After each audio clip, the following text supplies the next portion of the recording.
Hey, everybody. Welcome to another episode of the Horse Geeks podcast, where we look at horses and riding from the inside out. I'm Kirsten Nelsen, professional horse trainer. And with me today is Kathy Bennet, also goes by Kathy Meza on Facebook, and has a YouTube channel called RichKat Ranch.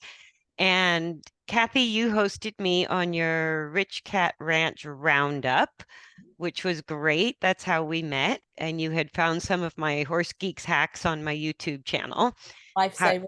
how to care for a horse's eye. So today is a little bit off topic of horses because what the reason I wanted to talk to you was about your ranch and your YouTube channel, and also what you do with dogs.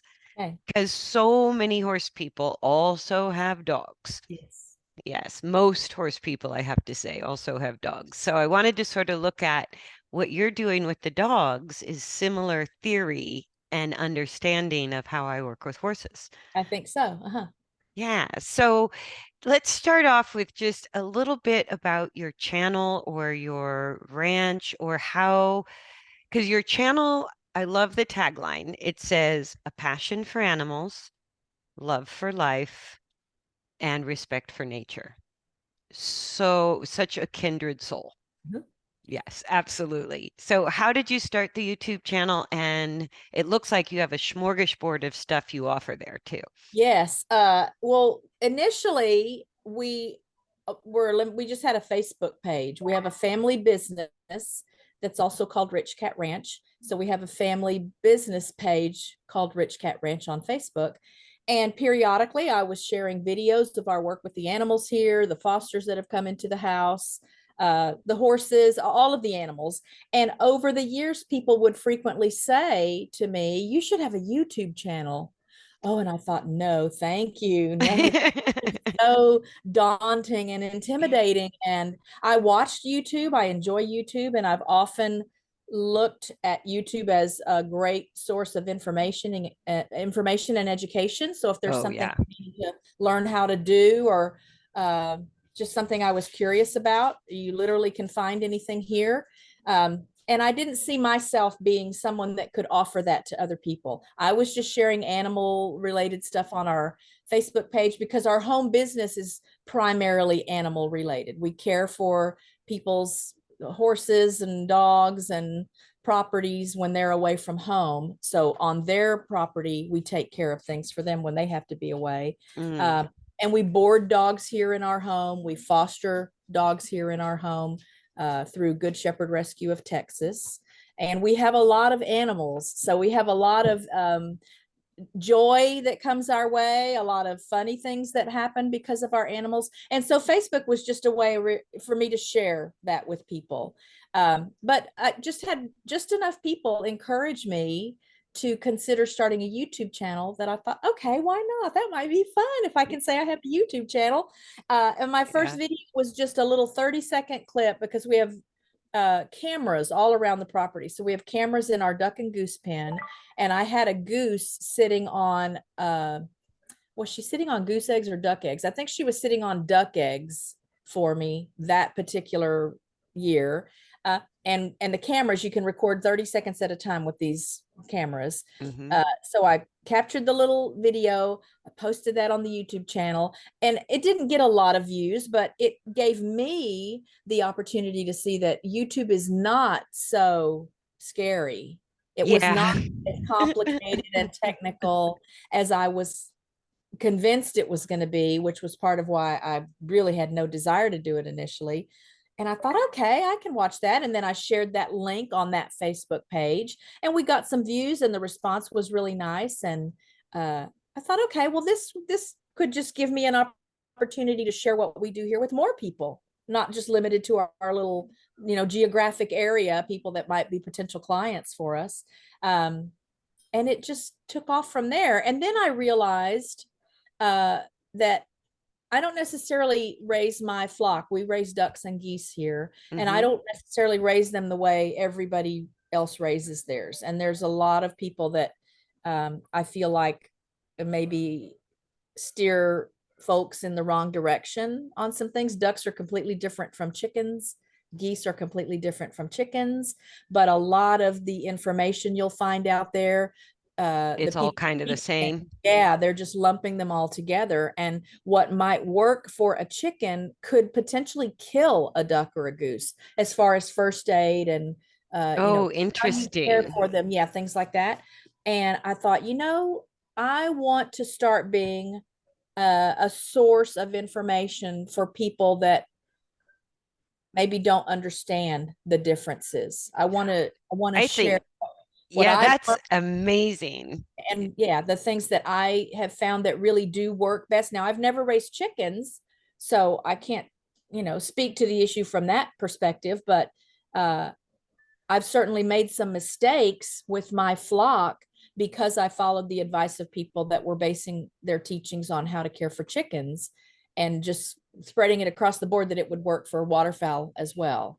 And we've lost some ducks, and I think it was directly related to that, to Ah, doing something for them that would work for a chicken and doesn't work for a duck. So I thought, okay, so I want to be, if I had to say what I want to be as a channel one day, when all is said and done and I'm no longer here, I want it to be documentation of just my life story. I want my grandkids and great grandkids, and I want people that know me or maybe didn't know me but are somehow connected to me through family or history, to have a place where they can go back and look and see what was she like, what was their life like, what oh, did she that's so enjoy, and interesting. what was she good at, and what did she not enjoy, and uh, kind of just like a living diary that will just live on long after I'm gone. So, but I also want to be an education source for people. I share recipes and Yeah.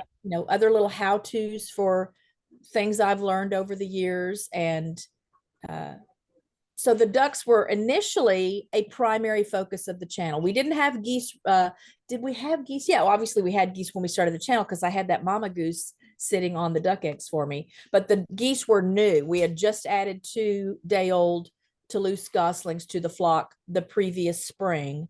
And then Mm. I had the video in the spring of 2021 of her sitting on some duck eggs for me. She wasn't old enough to raise goslings yet. They Yeah. need to be a couple of years old before you allow them to uh, produce offspring. So I thought, okay, well then she was laying eggs and she wanted to sit on them. And I thought, okay, well, we're just going to put you to work, Missy. And she hatched 6 little ducklings for me on Easter Sunday of 2021. Oh, that's Uh, awesome. and so again, I've got a handful of videos. I have a playlist that's devoted strictly to the ducks and geese, about their nutrition and about safe and predator proof housing and how to bond with your ducks and enrichment activities. And I don't know that they're my most popular videos, but I'm not a big enough channel that enough people would even know I'm here to come and maybe learn a different way to do it. You're But well, you're way bigger than I am. And I love meeting like when I started perusing YouTube, because I was pretty intimidated about putting myself out there as well. And I really realized the people who were just out to authentically help other people and share information, I always gravitated to listening to those type of people. And yep. from every walk of life, I just really started to enjoy YouTube and felt, especially in 2020, started to feel like, oh, there's more of us out there. And then I saw, because of all the isolation related to COVID, all of a sudden little farms, 5-acre farms, were becoming the number one property for sale. Uh-huh. There's all these people who are, trying to move out to a more rural area, have a farm, maybe have chickens or ducks or geese for the first time. Or I've met more people that got a COVID horse, and that was going to be their project. It's like they didn't have a horse, they had the property, and they just picked up a horse and they go, well, this is what I'm going to do during COVID. I'm going to work with a Okay. horse. How interesting. Okay. And so I went, well, that's exactly sort of what I want to be, is just put information out there that's useful and helpful. And it took a lot of the intimidation out of it for me. Well, for me, that again was my initial objective, and it's still a big part of the channel. But as I've grown more comfortable as a content creator and more comfortable being on screen, it's branched out, and I share a lot of other things that I like and things that mean something to me, things that are important to me. I'm very musically inclined and have an extensive music background, so I have a covers playlist. I'm a singer. I play piano, but I don't have a piano right now, and I haven't spent a lot of time with it for a long time because I'm kind of busy with other things. And so I've branched out to try some new things just for fun. I do want the channel to be something that's fun for me as well as Oh something yeah. that I can use to teach people or maybe offer information that they can't find in another place. But and we had the flock. I think we'd had the flock 5 years or so before we put that first video out, so it really wasn't pandemic related or anything. Right. Right. We were doing the channel well, in 2021, so everybody was shut down, and I guess that was maybe a factor because I thought, okay, well, I'm not at work, so here's the time to learn about YouTube. I have Yeah. time to be on the computer and No. figure out how to edit videos and things. So Yeah. maybe it was indirectly a factor, but people had just suggested it for so long that I thought worst thing that can happen is I won't like it or it won't work, and then I'm no worse off than I was before I ever tried it. So why Absolutely. not give it a go? No, and I don't script, I don't rehearse, I don't practice, and I really don't edit because it would just take too much time. So even my horse hack videos or training videos, I go, it's enough for me to get the pivo set up and the microphone working and get the thing uploaded. And it's like all of that is kind of enough. Yep. And so I haven't edited. I had one gal who was doing my videography and she could edit, and she's the one that put up some of the end screens and did some of Okay. the graphics. Uh-huh. But that far, I'm not that far yet myself. So I go record it and up it goes. Well, I don't script anything. Now, when I do my interviews on the roundup, I often work from a list of questions. I do have a list of questions, and I don't use all of them because not every channel, not all the questions would be applicable to every kind of channel. Right. But a lot of the questions are just basic interview questions because my objective is to let my audience get to know who that content creator is beyond whatever they might see in their videos on their channel. I want them to know, who is this person? What is she like? What is she, Mm. what motivates her, what moves her, what irks her and or him. And so not necessarily scripted, but I do work from the list of questions. And then my videos, it's important to me. I want my videos to come across as if they're not scripted. I want it to be real life. Yeah. Okay, watch. I'm going to show you now how I watch along, and a lot of the things I take video of, it's things I've done lots of times. So it's Yeah. not like it's the first time for me and I want to be sure I remember to cover everything.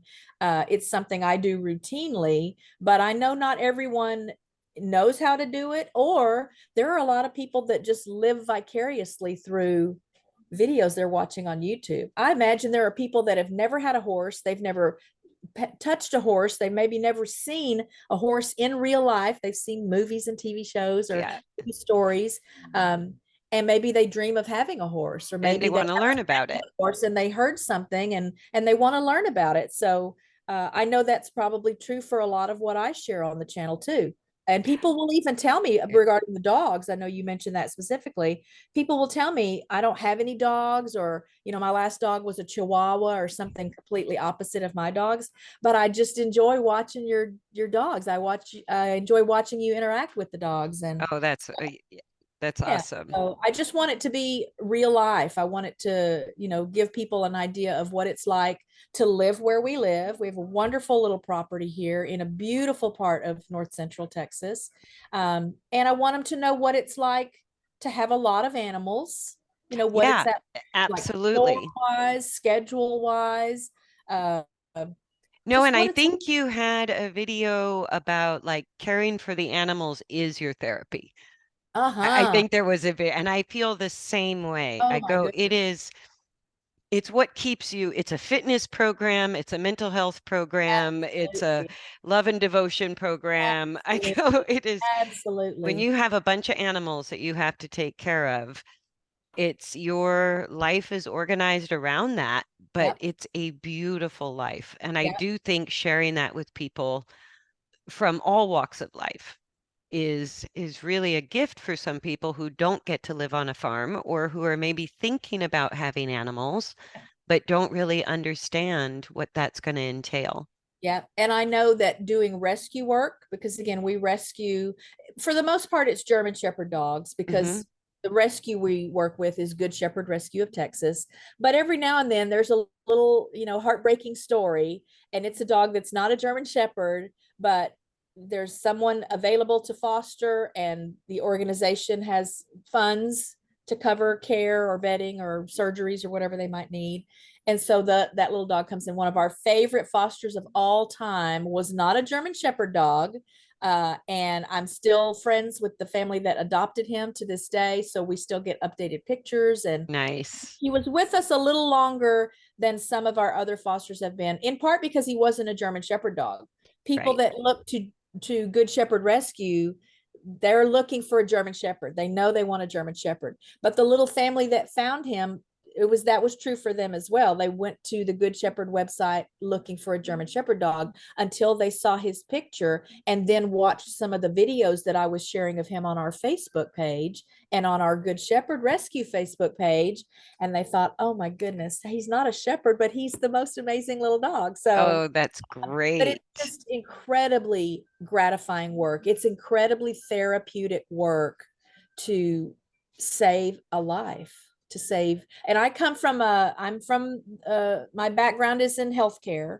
So I spent a whole career as a caretaker, a human Hmm. caretaker. And that really fed me. I just have always felt called to be involved in that kind of thing.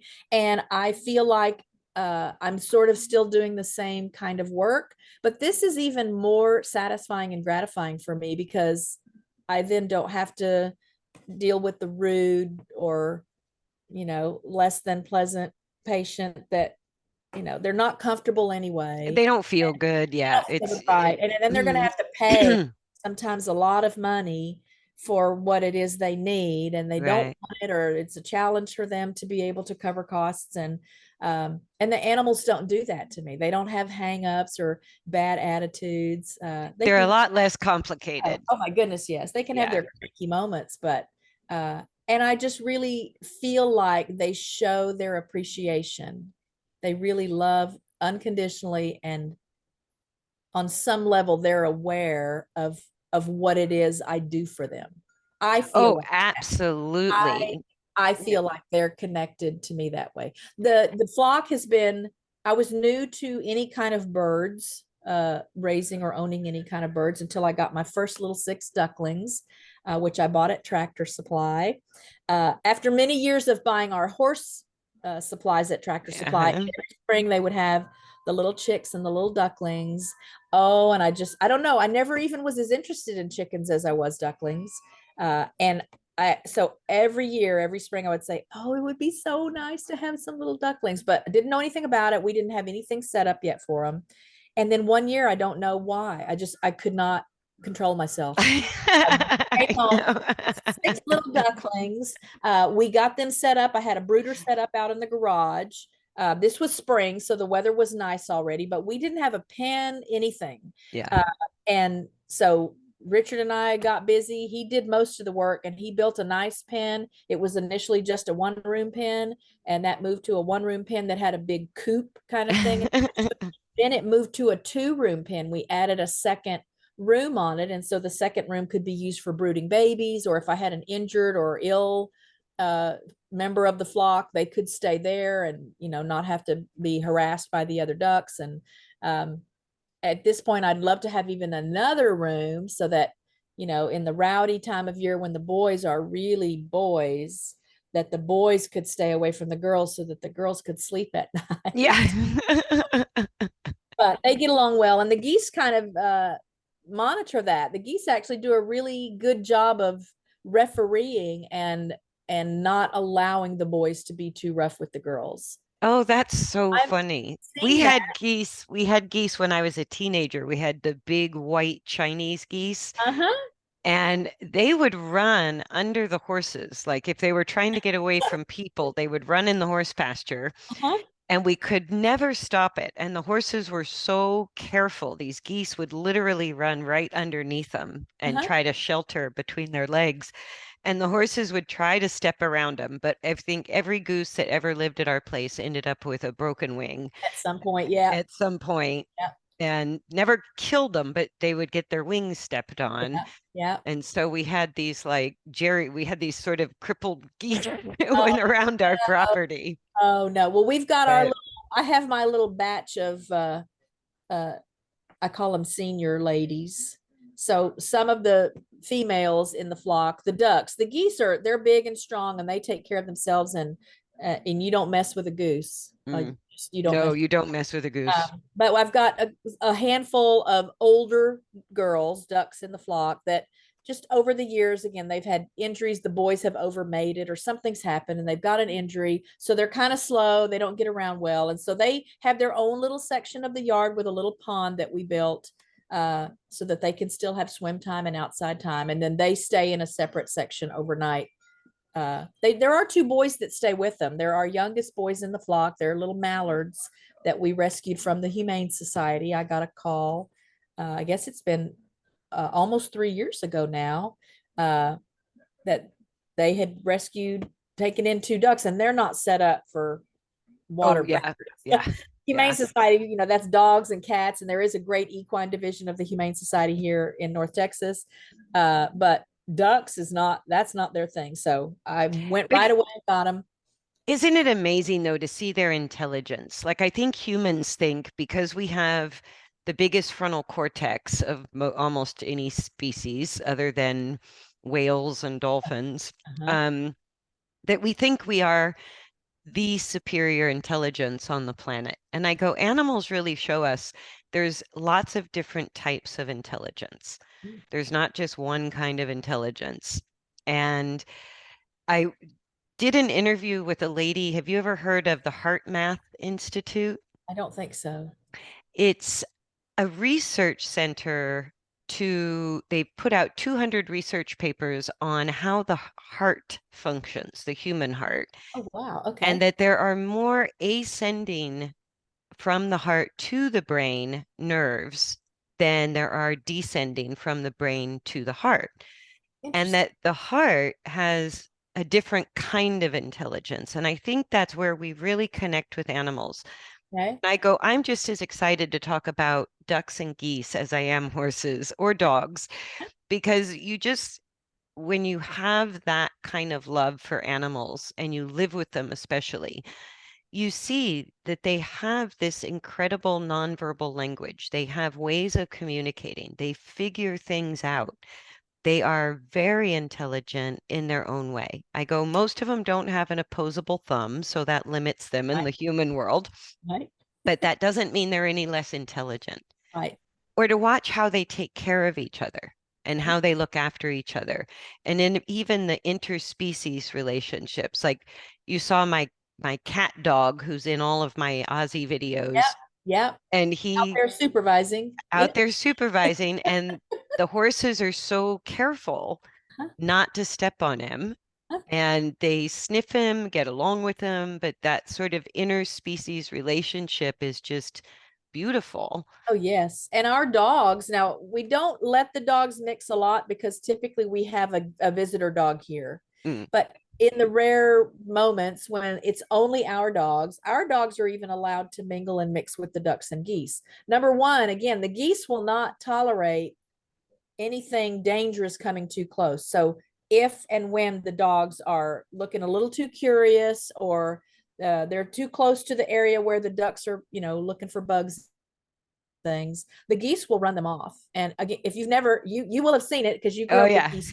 You have not seen a goose protecting its territory or its flock, then you won't necessarily understand what I'm saying. But I'm just, for those that don't know, don't mess with a goose. They Don't will mess with get a business done. goose. No, and the big Oh, we Chinese lost. white geese were huge. Oh, And what yes. cracked me up as a teenager is those geese on the attack, they're just the right size and they go straight for someone's crotch with their Oh yeah. beak. Oh yeah. Like They, here, if they the do dog, not mess around. yeah, the dogs are causing a problem, they go right for their necks. Wow. They go right for the neck. So the dogs have all learned very early on when they join the family, don't mess with them. But we had a white shepherd. He crossed over in November of 2021 that would help me herd them in at night. So they Mm, would be out, foraging, whatever they were doing, and then it's time to put them up before the sun goes down. And he would do the classic shepherd herding patterns to get them all rounded up. So before we had geese, he was my like flock leader. But the geese now really help manage the ducks. They're just very hyper vigilant, and they know sounds. So when they hear hawks, they'll be scanning the sky. We've lost some ducks to hawks. We lost some ducks and one of the geese to a bobcat a few summers mm. ago. So I heard the commotion. This was during the pandemic. We're home all day. Heard a commotion. The back door was open. And I glanced out the back door into my backyard. This wasn't on the pasture. This was right in my backyard. And there's a bobcat, and my goose is fighting with the bobcat, while the other geese in the flock were like pushing the ducks back toward their yard to get Oh, them away. wow. Um, Yeah. and I just was amazed. I had heard that geese are that good at defending and protecting their family, whoever it is they Hmm. identify as their family, and that they will fight to the death if necessary. But that's the first time I'd seen it. That's the first time I'd seen it. So we did lose that goose. He lived through the night, but crossed over that next morning. Um, and we did lose some ducks that day, but there were a whole lot of other ducks then that were spared Yeah. because of what he sacrificed for the flock. And so I'm a huge lover of just, again, animals in general, but geese are incredibly intelligent, sometimes too much for their own good. So they can untie any kind of knot. Oh They my can, gosh. they can break through or undo like the cable ties, the zip ties, things like that. So I have to be very creative if there are wires or cords or things that I need to, Yeah. have somewhere to take care of something. They're very, very curious. And then generally speaking, waterfowl are so trainable. I would never have known. And it's not the same kind of training like it would be with the dogs. They're just very, you can condition them. You have a Well, and routine. You it's stick so with, interesting because I met this guy who was the head of all trainers at the um where was it? Pennsylvania, Pittsburgh Zoo. okay. And he was Oh, so interesting, but he said all of his animal handlers, and that's where I learned a lot more about oh, what do they call it? Enrichment, uh-huh. right? So that's the zoos now are becoming more sanctuaries than they are circuses. That's Nice. the new thrust with zoos. Okay. And this guy was fascinating because he said for all of his handlers and people doing enrichment with all the different types of animals, he started them off with chicken training. And he said, look, just learning to train a chicken, you can pretty much get the idea of how to work with positive reinforcement Yes. using Yes. positive to teach Yeah. almost any animal anything. Absolutely. Absolutely. And I took a tour of the zoo, and they even had the polar bears, instead of having to sedate or tranquilize the animals for routine vet care, they were using operant conditioning every feeding time to get the bears like to present their paw or open their mouth so they could check the teeth or look, present the ear.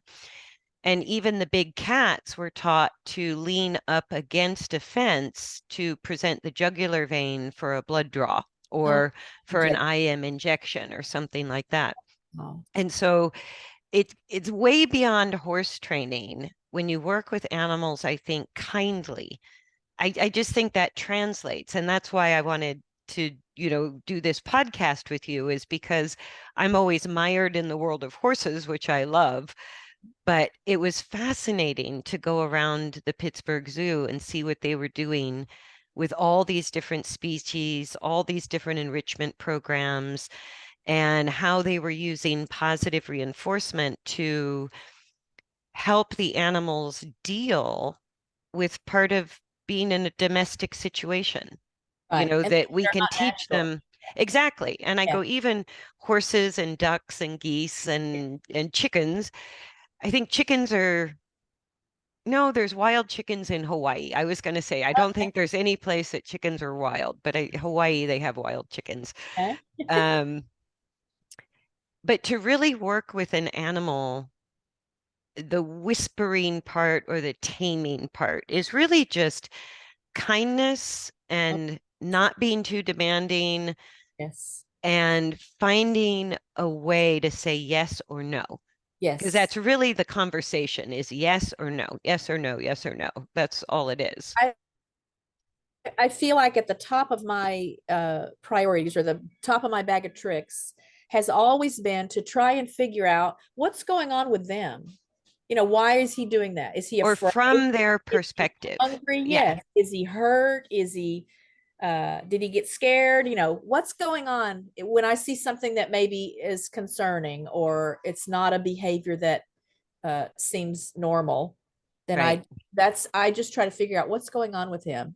And it and maybe it sounds corny. I just feel like a lot of times when I've done that, there's a connection. Then something happens, and then the animal realizes, oh, she's here to help me, or She's she's here here. to help. Yeah. She's gonna be nice to me. She wants to give me something, or and I think I learned that lesson probably most of all with my horses. We were new to horses, owning horses when we got our first rescue. He's a retired racehorse, a big thoroughbred boy, 5 years old when we got him. So still very spunky, very energetic, very bratty, and knew no other life than racing and training Mm. for racing and all the things that now I feel terrible for racehorses to know just how strict their routines are. They don't just get to be horses and you know No, it's a military day all life. day. It's Yeah. so hard on them.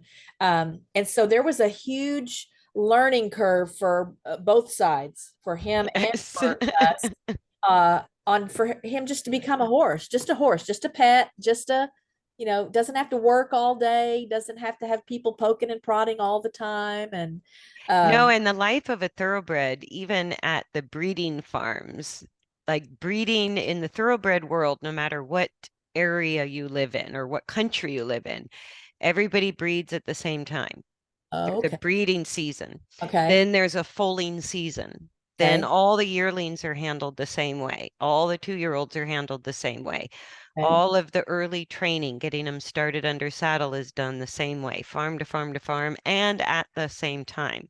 okay, So it's a very sort of equivalent to like a rigid military life or military school. right, And some horses thrive in that. Some of the successful race horses thrive in that environment because it's a very predictable life uh-huh, and they're always handled by very professional horse people, people who know right, what they're doing. But when they exit that life, they do not have a clue. lost. They're Yeah, completely they're lost. Yeah. completely Oh lost. yeah. Yeah. And And Cabo, that was Cabo. And I mean, he's mellowed. I say he's mellowed a lot. I just think he's learned just now how to be a horse. yeah, Now this is his life, and he doesn't connect life with all the routines that he had before. But wow, as a green horse guardian, I was on the fast track for either getting hurt or figuring out how do I connect with him? How do I show him that I'm just here to provide for him and take care of him and spend time with him. I'm not here to work him and run him and you know and I don't know if you noticed this with him, but it was one of those private epiphanies I had. I was working with a yearling for a sale up in Kentucky, and I was working with this yearling, just doing groundwork and trying to get the horse gentler and easier to handle at the sales. Um, and it had been a week or two. I had worked with this yearling every day. And one day this yearling looked at me and went, "You're the same person." And I Uh-huh. realized in that moment that a lot of the thoroughbreds don't know how to connect with a single person because Right. it's The whole the team. the Yeah. routine is what they rely on, but Yeah. it's always Oh, interchanging yes. Oh, faces, yeah. interchanging people, interchanging energy. Yeah. And so this horse finally looked at me one day and actually saw me. And I Wow. went, oh, like Wow. that's when I realized, I go, you don't have a connection with people. And Wow. as soon as they live in our backyards, of course, it's one person and no routine. Right. And so it's completely the opposite life. And Right. I don't know if you found that same moment with your thoroughbred where he looked at you and went, oh, you're like my person. I don't You're the one. remember I don't You're, remember a specific moment, but I do remember reaching a point where I could tell that he figured it out. Oh, yeah. I live here. Yeah. All I all I have to do is whatever I want to do. Eat grass, move Yeah, around. I can run if I want, but I don't have to run. I can go to the pond and get in the pond if I want, or I can stay in the barn all day. I can just sleep in the barn. And I do remember feeling like, and it was a very drastic change really for him. Now I felt like I was trying to be consistent throughout and just, again, routine. We had feeding Hmm. time was always at the same time. And then I would go out and walk him around on a lead rope or just something, just so he would learn my smell and be able to recognize me. But if new people would come around, if we had visitors come, not little children, he was always very gentle and sweet with little kids. But Hmm. anyone close to my height, whether it was an adult or a kid, if they were a bigger human, oh, he would just test boundaries and try to get as close, like no personal space. Yeah. And I just remember feeling like he was just like almost nervous about everyone. He had to, either assert himself right away or just test them and see, do they know what they're doing? Yeah.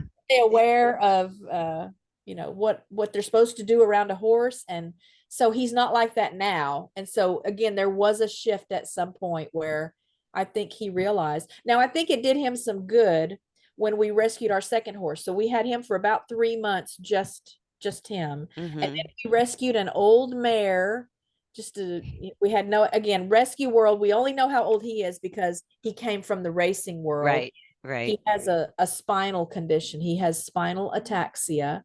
And so after a year or two of racing, that presented and he had to be Yeah. and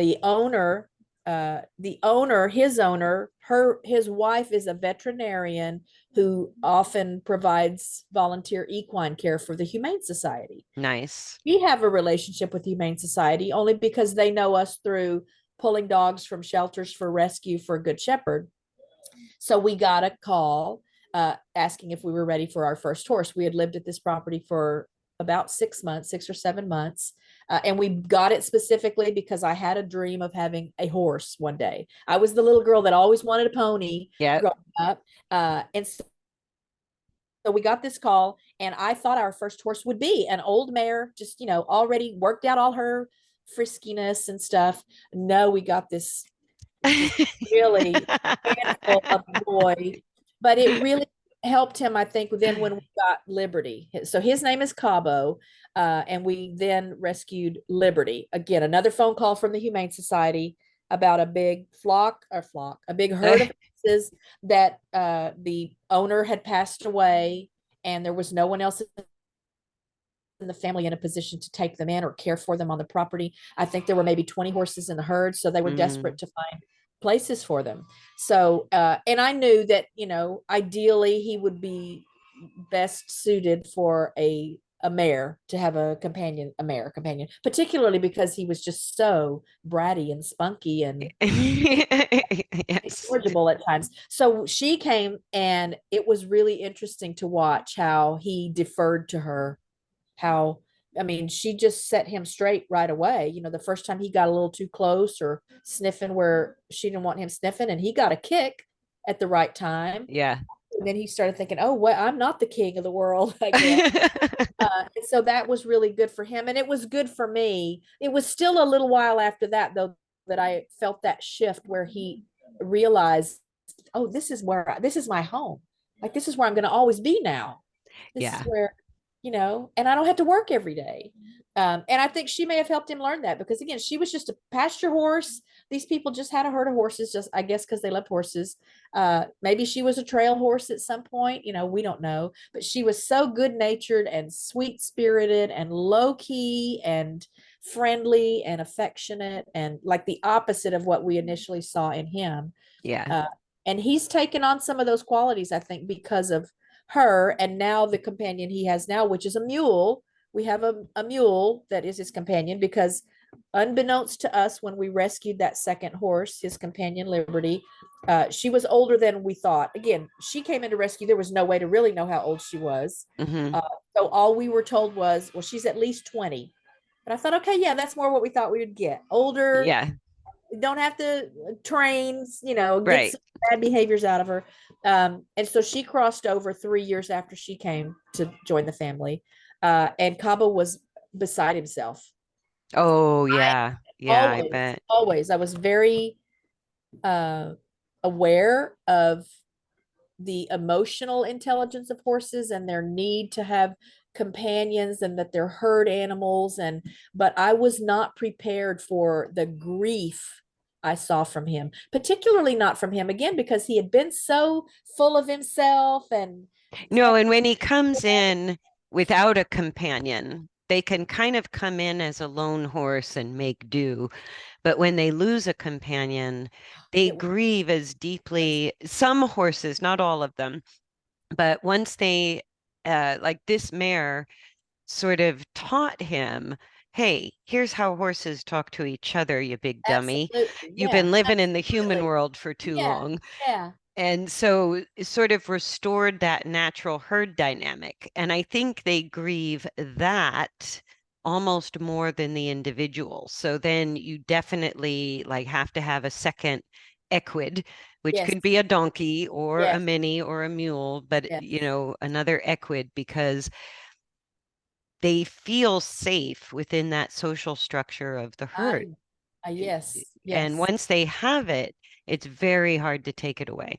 Yes. Well, I was so concerned. I mean, it was heartbreaking to me seeing him, and it was obvious that's what was happening. He was almost frantic. He was just so grief stricken, and he wasn't eating. I mean, that was like a huge sign. Yeah. I even called the vet, and the vet said, well, you need to keep an eye on that, because he could hurt himself. He can make himself sick. Yeah. So I reached out right away then to our contact at the Humane Society again and said, we've got to find someone for him. We've just got, and they always need, they either need fosters or they need someone to adopt um, their horses. I mean, a lot of people can Yeah. take a dog or a cat or chickens, but not Horses are harder to everybody can take place. a horse. Yeah. That's a real challenge.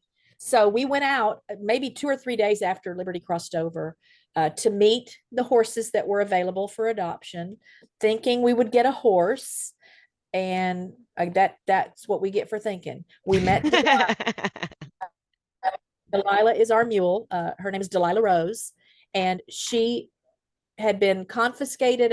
She was it was a cruelty case. There was a hoarder Um, in the area.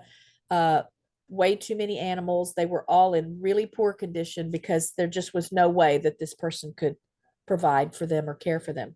So she was in pretty bad shape when she was first brought into rescue, but we met her several months after she had been brought into rescue. And so she was healthy and is just so connect. She just connects with people. Like, so many lessons to learn from animals. oh Just yeah. the horrors that she went through, and she didn't hold that against anyone. She didn't turn inward and decide she didn't want to, be involved with people again.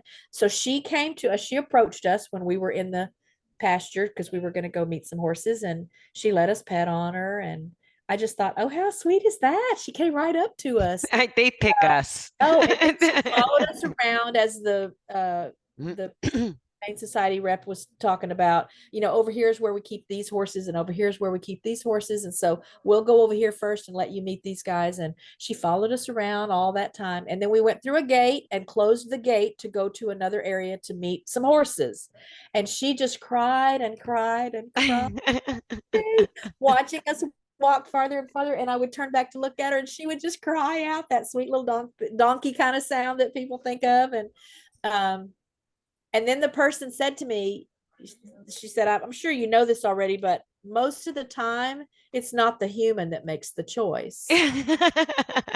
But we went ahead and we met some Hint, horses. hint, hint. Yeah, Yeah. we went ahead and met some of the horses, which for me was just still fun, because if I can be around horses and touching horses and talking to horses, then it's a good day. But the whole time she just stood at that gate watching and waiting for us to come back and calling out. So we finished meeting the horses, and Richard and my husband and I were talking, saying, "What about a mule? What about a Mhm. mule?" And the person then said, a horse and a mule together, that's a great companion It is. situation. Hmm. That's a great bond that can form. And the mules Uh, are and we, actually like geese. oh gosh, Mules, yes, yeah, guardian they are protectors, guardians. absolutely, Hmm. absolutely.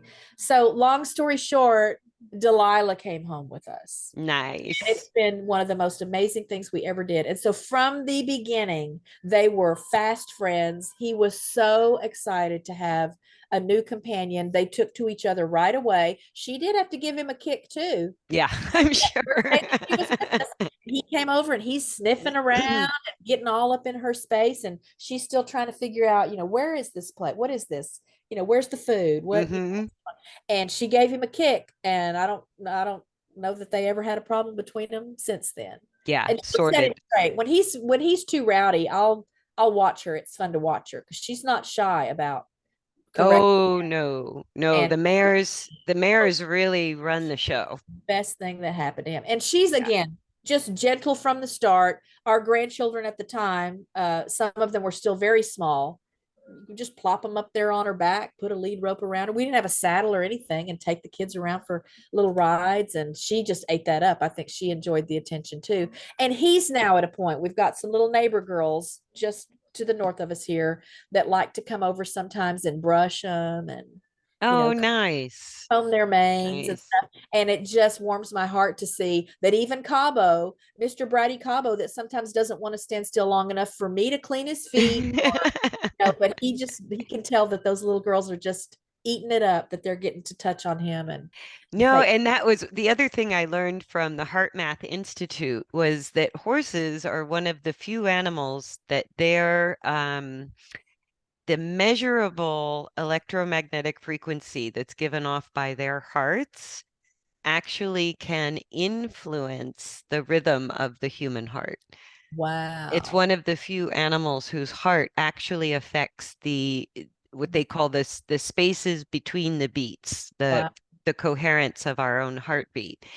And I Wow. find that interesting. And I go, well, maybe it's only because they've researched that with horses. I go, I'm sure all Oh, animals true. There could be some level of that everywhere. Yeah. everywhere with all animals, because I think that language, and that's why even like here you have an off the track thoroughbred 5-year-old Yeah. that's like most people's nightmare Yeah. backyard horse, especially if you I'm have telling you, it was a other small animals and children and dogs.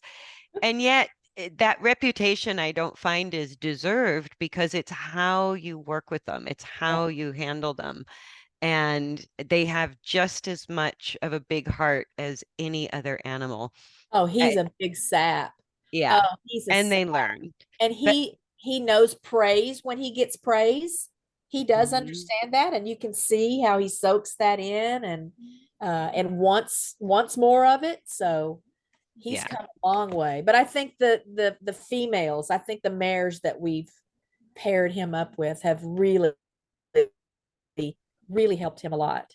No, and I But and had so one gelding that I bought that was such an interesting gelding. I took him because he was kind of a runt. He had really, really great bloodlines. He was supposed to be this super expensive horse that I was starting as a youngster for a client, and he just never grew. By the time he was 3 years old, when he should have been getting ridden and started, he looked no bigger than a yearling coming to. He was just scrawny and tiny.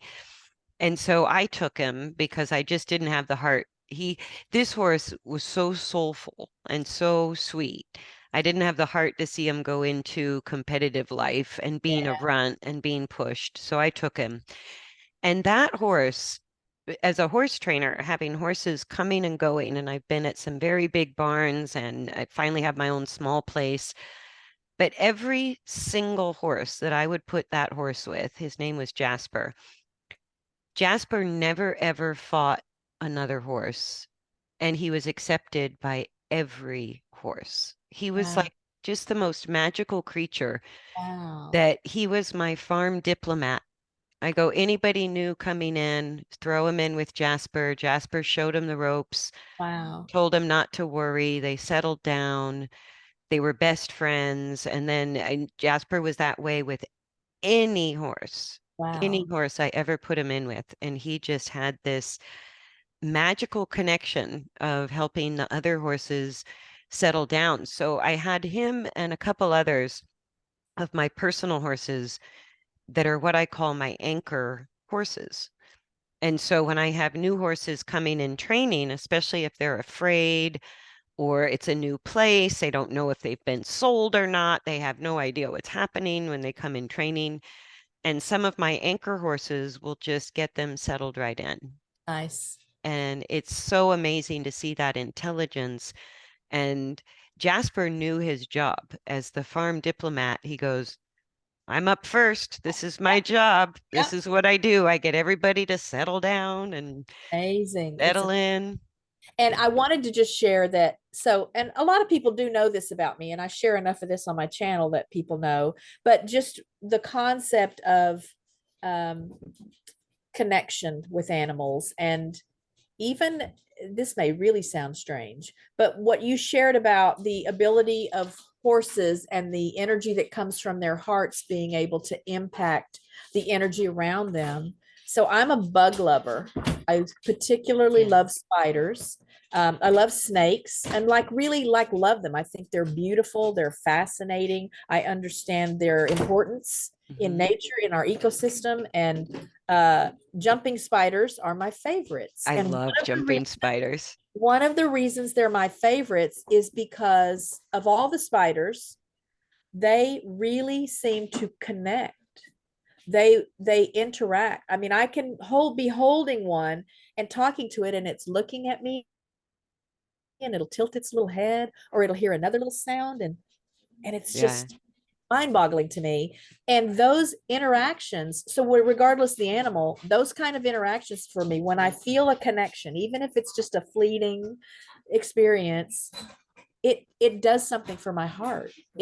I think it wakes up a part Spider, of us that we all have, but animals, like, they wake up that part of us, whether it's being able to see through another's eyes or have compassion or have this nonverbal conversation.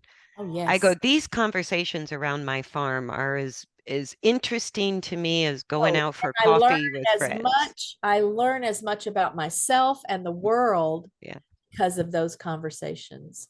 And then regarding my dogs, I I mean animals in general, but I probably have deeper connections with the dogs. I mean, they live in the house with me. One of them sleeps in the bed every night, and they're just more an every moment part of the routine and the family here. So in our pack, we're a 3 German Shepherd dogs. So we have 2 boys and a girl. The girl was our second foster failure with Good Shepherd Rescue, and foster failure just means she came in as a foster. The intent was that she would be then adopted into another home.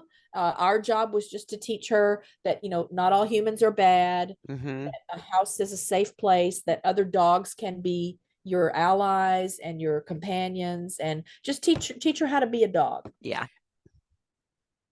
And she was adopted. She got adopted and she was away for about a week. We had her for about 2 weeks before she was adopted because she had just been spayed when she came to us.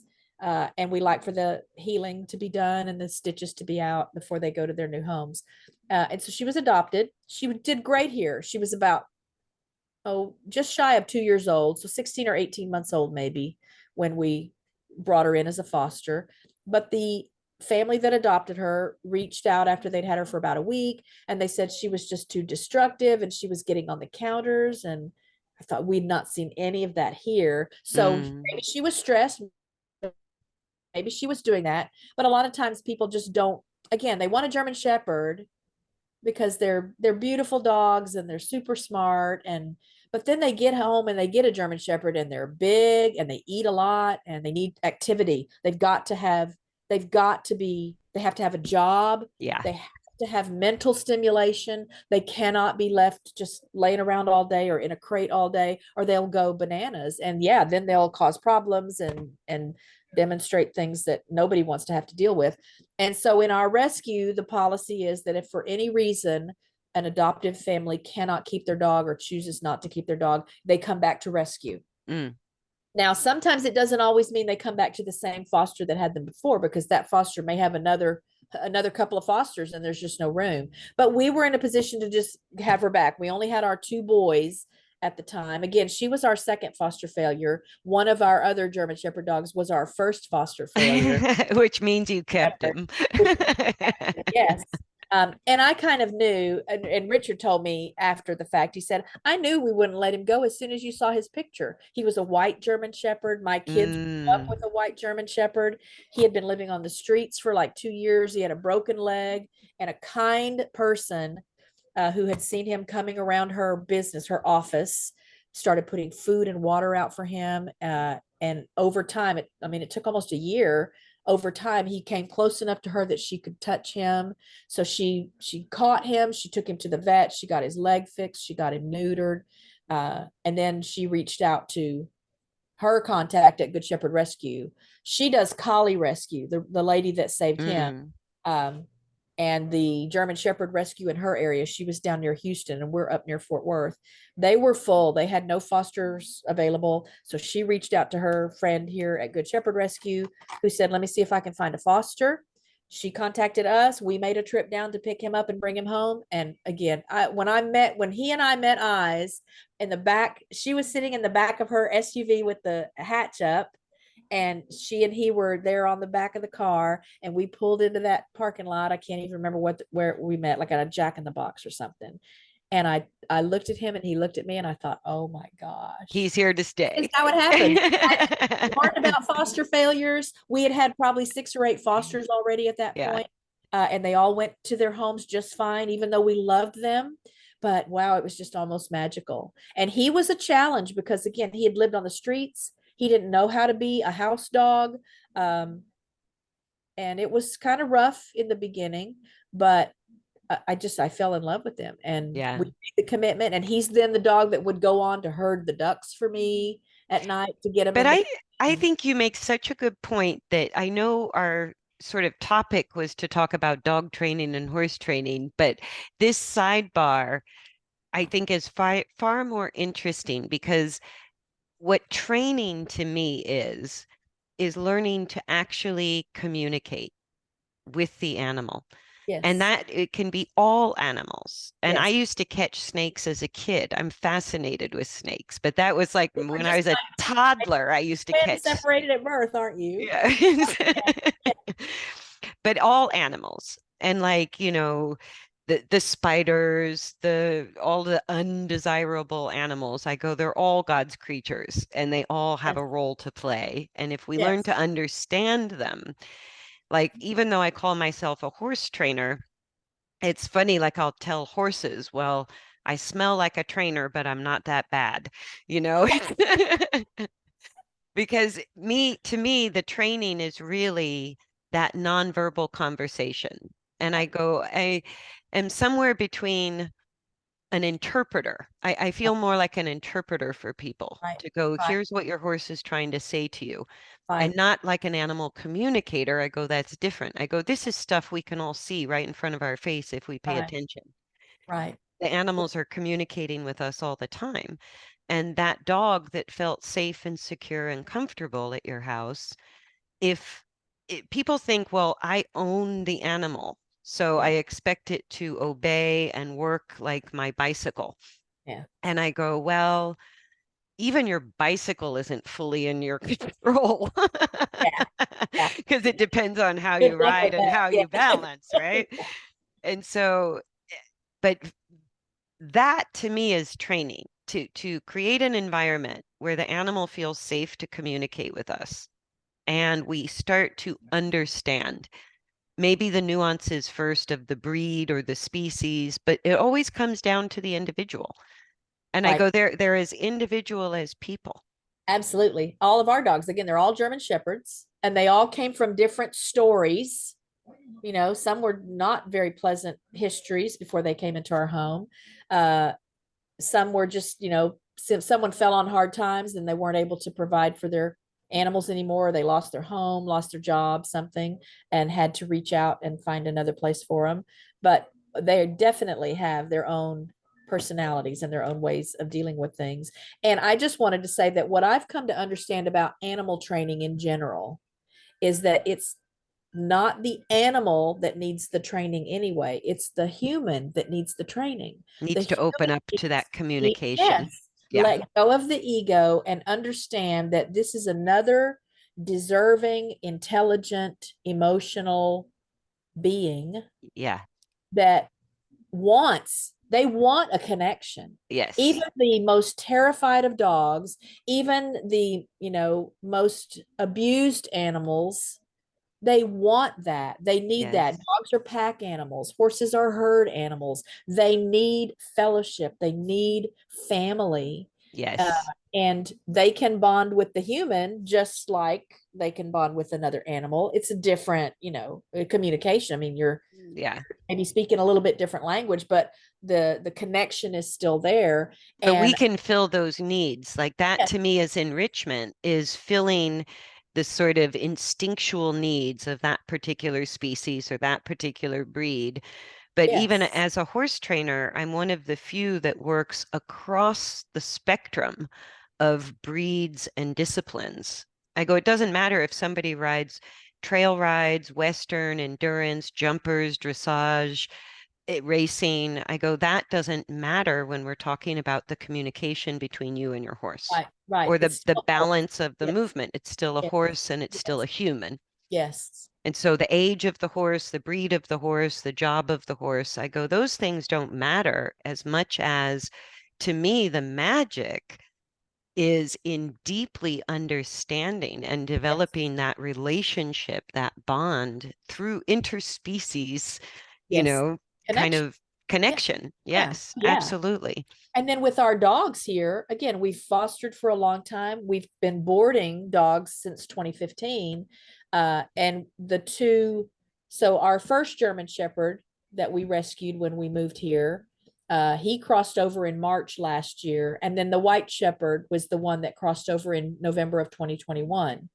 So they were pretty close together in crossing over. And Bandit, so the white one, he was 10 years old. He had a brain tumor and he became symptomatic very suddenly. And things were so progressed by that point that there just wasn't a lot that we could do. The doctor said maybe surgery was a possibility, but as they get older, there are complications related to anesthesia. And then he still couldn't guarantee that it was going to extend his life or really improve his life much. And then with our boy Cooper that crossed over in March last year, he was 13. Um, and he was the, well, I don't even know what to call him because sometimes I refer to him as the big brother to everyone here, which he was, but he was my heart dog. So in all Mm, the years growing up with German Shepherd dogs, and I've got a couple of others that are way high up on the list, just as far as connections. But Cooper was my heart dog, my once in a lifetime dog, whether he was a German Shepherd or not, my once in a lifetime dog. He taught more fosters how to be family dogs. He taught more boarders how to get along with everyone and what the rules are, and don't pick on the yeah. cats. Don't get under the horse's seat. Without even, I didn't teach him that. That was who he was, Yeah. and he helped me see. Again, he helped me understand how smart animals are, how Yes. aware animals are, and how much they want to please their humans, how Yeah. much they want to take care of their humans or their property or They their want the job. flock. Yeah. They, but yes, Yeah. and they find joy in the work. Yes. That's what they're about. And if I had a nickel for every dog owner I've met that is struggling with a behavior issue, but then they go on to share, well, I work, 11 hours a day. And so he's in the crate or he's locked in the bathroom or there's a baby gate and he's Yeah. out in the kitchen or whatever. And then when I get home, I got to go work out. And then I've got my meeting with my supervisors to, I don't know. And Yeah. I'm looking at, where is there even any time for you to connect with this animal? Yeah. When does he ever feel like you are his person? Aside from the fact that you put food down for him and keep his water bowl full, and I guess let him go to the bathroom every now and then. Where is that? And I feel so bad for the humans and the dogs. I feel bad for the humans too, because I hear that as well, that people have to go to the gym or they have to do this class or that class when they have a horse to ride. And I go, What if about I did not, if I failed as a trainer, my backup plan is to start a fat farm where people come and take care of the mowing Oh, no and kidding. pick the stalls and No feed the kidding. horses. I go, No kidding. that is the workout, you Yeah. guys, is Oh my running a goodness. farm No is kidding. the Or right. Or if workout. you have a dog, then get out and run with him. Take Absolutely. walk with him. You No, know? one of my ex-boyfriends, he used to take my mare, my Arabian mare. He'd take her on the halter and lead rope. She'd go jogging with him down the dirt Oh, roads, out through the neighborhood. And he would take the horses jogging with him all the time because how he didn't fun. have a dog, but he'd take the horses. Oh, how fun. Well, and people will comment about our dogs. Your dogs are so good. And they're just like when my kids were little. We would be out in public with my kids. I have 4 grown children, 8 grandchildren. And when we would go out to dinner or the movies or wherever, people would comment, "Oh, your kids are so good." And I'd think, "Oh my goodness, you don't even know how they fight with each other and arguing about what I picked out for them to wear or whatever when they're littler." Um, but I thought that's okay because they're learning things about themselves through that behavior as well. They're learning about each other. So it's not hurting anything. It's just kids being kids.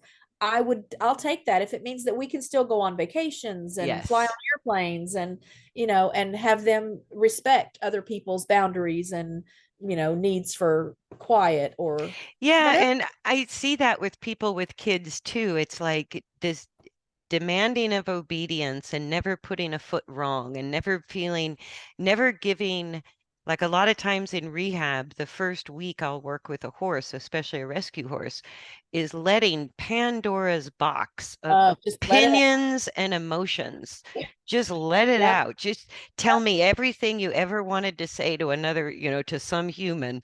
And Yep. I get if they could flip me the bird, they would be Yeah, flipping me the yeah. bird. They were cussing time, they'd be cussing. Yeah. Now we have our old girl, so that second foster failure, she's probably going on about 12 now. Uh, Mm. and she's got arthritis, she has an immune disorder, she's got hip problems, so she's slow and it's been kind of fun this last week to see her because we have this puppy. We're fostering this 3.5-month-old puppy and she's actually played with this puppy. It's been a long time since I've seen that, but she's kind of crotchety. I call her the crotchety older sister. And so when new people come around, she puts on a show and she barks and carries on. And I think, oh my goodness, your brothers are fine. Look at your brothers. They're letting them pet them. They're coming and sniffing. And you think that it's your job to stand and bark as if Yeah. I don't know that there's someone new. Yeah. I'm talking to the person. I promise I know that there's someone here. So I'm not real sure what to do with her now. We use positive reinforcement. That's my training method anyway. But and she'll go, we'll take her over and love on her and get her distracted. And then it's like she realizes again, oh wait, those people are still here. Mm. And she's got to put on her show again. But for the most part, again, they're good dogs. So when we take them out somewhere, they behave and they don't destroy things. I was sharing with someone not too long ago. We have a lot of knickknacks and antiques and I wouldn't call them valuable things because they're just little fun little things that we find. We like to go estate sailing and but they are breakable, a lot of breakable things. And so many people, when they come to our home for the first time and they come in and see all of the breakable things around, the question is, your dogs don't like destroy everything? No. No, no. Nope. Because when they first came into the home, we helped them understand, this is not where you go. Here's where you go, and they're allowed on the furniture. They're parts of the family here. Uh, but I'm always intrigued by those kind of questions because typically those people ask because they've just got really rowdy dogs that they've never learned how to be comfortable or settled down or Yeah. and then I go on to learn that a lot of times those dogs, they're the ones again that the people, they work 10 or 12 hours a day. The dog is in a crate or he's home by himself or he's locked in the bathroom or baby gated off in the kitchen. And then the person comes home and then there's dinner or they've got to sit down and pay the bills or they've got to do their Zoom meeting or they've got to go to the gym or, and I just No, think, and I think the dogs could even adapt to being crated all day if they felt understood, safe, seen, connected with. correct. I think It's sometimes, like it's the same thing with horses. Some horses are stuck in a stall or they just have to spend more of their life in a stall for whatever reason. It's not right, always in our control. right. But I go, the time we spend with them is what allows them to cope with that Because restriction. then there's still a reward. To them, it's still like a positive reinforcement, I think. Or even more than that, I think what we're talking about is that connection. I think we can all learn to deal with less than ideal circumstances Right. if we feel like Emotionally. at some point I'm going to get that emotional fulfillment. I'm going to Yes, feel safe. I'm going to feel connected. I'm going to spend some energy. I agree with that. But I think that's what's missing then in these situations. Then the Yeah, more, people don't understand that. So they get annoyed if the dog wants attention or if the dog needs to go outside or if the dog's being rowdy, then it just doesn't connect or click for them. There's something missing. The dog is yeah, missing something. And again, German Shepherd dogs particularly. German Shepherd dogs, again, they have to have a job. They're happiest if they have a home to protect or, and I'm not talking about like a guard dog, like right. a attack dog or a police dog or, but even a police dog. I mean, they don't even know they have a job. A police Yeah. dop, life is a game. The Yes. game is to be my partner and help the, catch the bad guys or Yeah. if for the bad stuff or whatever. It's a huge game. And so uh they No, don't but know. I think it's not that different from people. If we had a boring life and no emotional fulfillment and no connection and nothing to do, we would be crawling the walls too. Absolutely. Or Yeah, develop some really unhealthy or dangerous habits. absolutely. Absolutely. Yes. Oh my gosh. I so agree. I so Yeah. agree. But our boy Boone, I'll just toot a horn for him. Oh, that's Bear. He's the youngest in our pack. He is the second most recently adopted. So the most recently adopted dog or rescue dog came through Good Shepherd. He's technically the third foster failure, but we knew when we agreed to foster him that likely he would stay here because he had boarded with us without us knowing that the family had actually reached out initially uh, to surrender him to Good Shepherd Mm. Rescue. So he's the third newest dog, but Boone is the middle child, even though he's the youngest. But he is now my partner. He's now the one who teaches new dogs, boarders, fosters that come in, what the rules are. We're not allowed to go there. You're not allowed to pick on the cats. Yeah, And don't mess with the not, cats. he's not vicious or mean or Right. about it. He's just very confident. He's very assertive. And even that blows my mind because his story, he had been abandoned. He was left in a crate in his backyard when his family moved away. And neighbors realized after 3 or 4 days that dog is still back there in that crate. And they had not seen anyone come Mm. out to even feed him or water him. So they reached out to, I think, animal control initially. And again, Good Shepherd Rescue's been around a long, long time. So we've got fingers in Mm-hmm. everywhere, animal control departments and shelters all over the area. Even people sometimes out of state will Yeah. contact us. Is there any way you can help, or who do I call, or what can you do? And so they reached out, and then that led to Good Shepherd Rescue being contacted.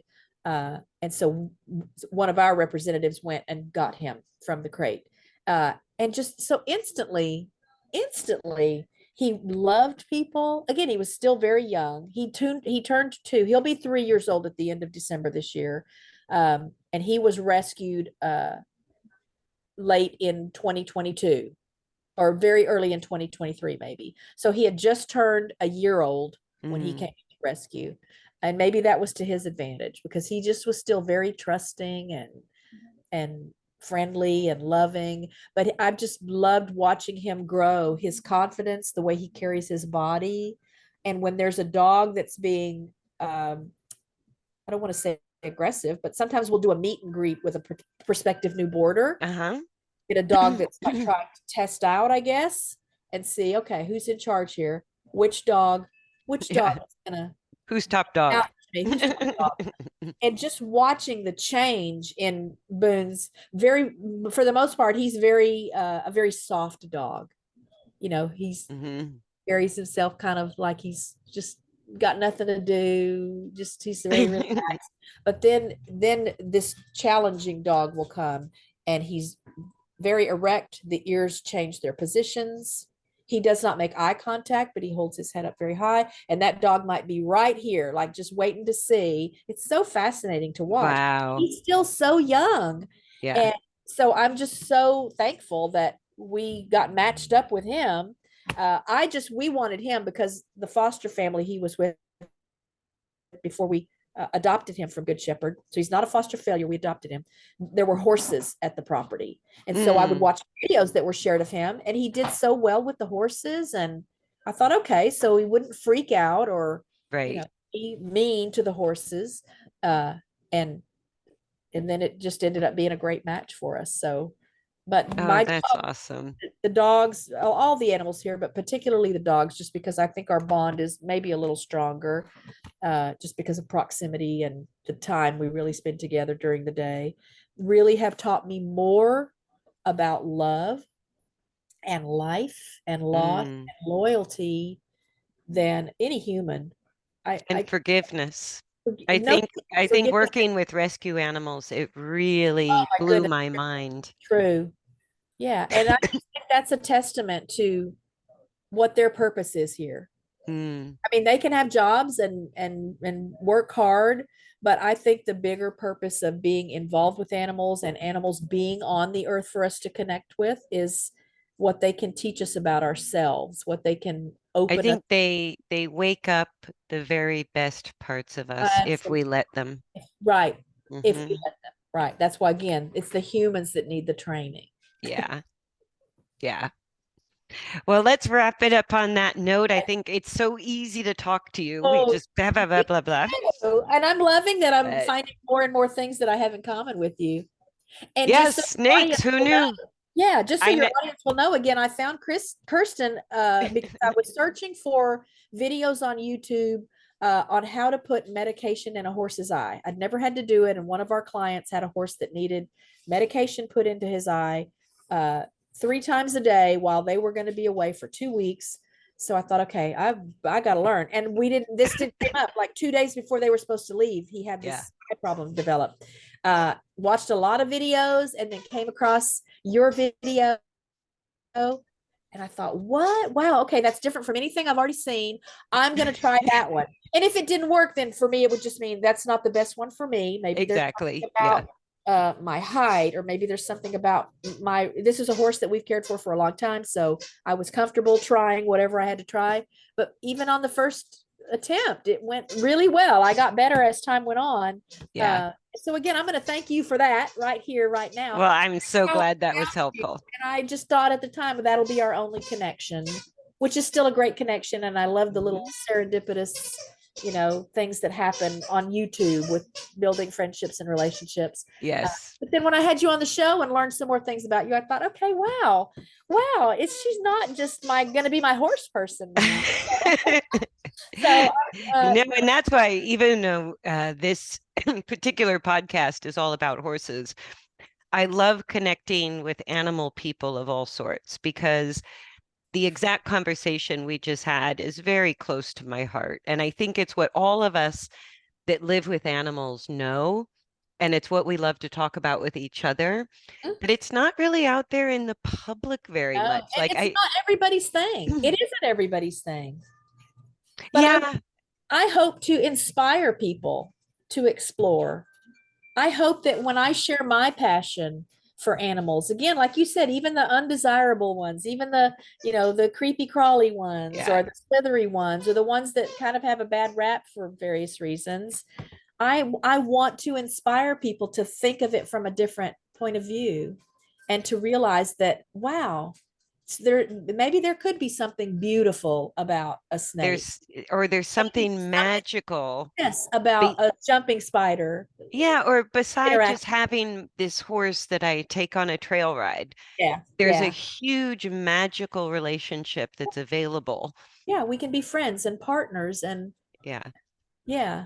So that's what I want to do. I want to educate and encourage and inspire people, and just open them to the possibilities of what can happen And with you them. have quite an extensive playlist on your channel.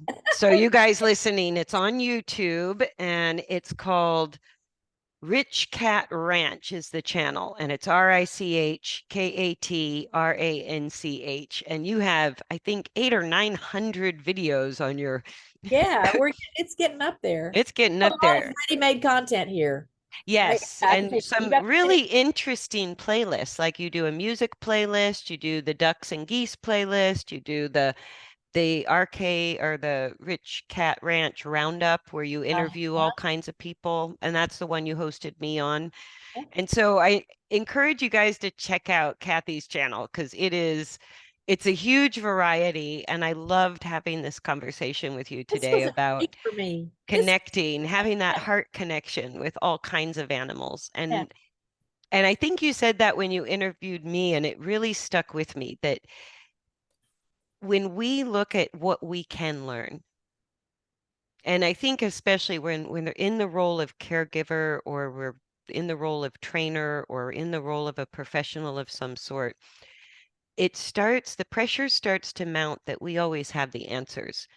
And I go, no, the one who really has the answer is the animal itself. right. Yeah. The one who's learning is the one that's, yeah, Yeah, we have a lot to learn, and I can throw out different strategies and theories and ideas, but at the end of the day, that horse tells me that works for me, right, or it doesn't. right. And And I it's, go, nothing and, wrong with the strategy. yeah, It just yeah, wasn't appropriate for this horse at this right, moment. right. Just like with a human, it's not going Hmm. to always be a one size fits all with communicating or interacting or having successful relationship with humans. So Exactly. yeah, It's so no different. I appreciate so much what you're doing on your channel. I'm Me learning so too. much because of what you're doing on your channel. So I Oh, wanna thank thank you you. for that. I want to thank you for having me as your guest today because I love talking Absolutely. about this stuff too. And I Good. don't get a chance often to just talk about, you know, so many of the things that I'm passionate about. People know, I think people know it, but Yeah. it's fun No, to, and that's why I started the podcast was these conversations that I really enjoy having with other animal people, interesting people. It's like, why not record it and just throw it out there in the world? Because I think there are many more of us out there than maybe when I used to think of producing a horse video, I thought I had to show something fancy. And I go, I think it's just as important to learn that there's this magical connection available every to day. us. Yep. And Yep. it's not fancy, it's just every day. Yep. Everyday stuff. Yep. Yeah. Well, you're doing a good job of it. You are too. Thank you for Thank doing your channel and thank you for coming on to the Horse Geeks podcast. you. Yes.